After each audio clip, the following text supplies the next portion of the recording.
మనకి జ్ఞానం రెండు విధాలుగా వస్తుంది. ఒకటి కోశం తీసి చూడు, పుస్తకం చదవాలి.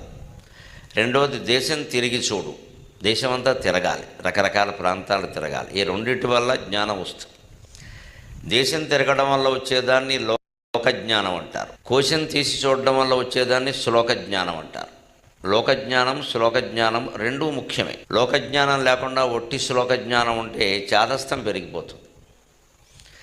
అలాగే శ్లోకజ్ఞానం ఉండి లోకజ్ఞానం ఉండి శ్లోకజ్ఞానం లేకుండా ఉంటే అజ్ఞాని అయిపోతాడు, అహంకారి అయిపోతాడు.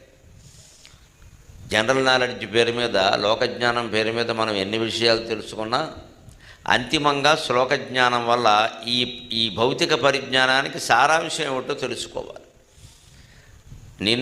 నువ్వు నేను కలిస్తే లోకం, నిన్ను నన్ను కలిపేది శ్లోకం. అది గుర్తుపెట్టుకోవాలి.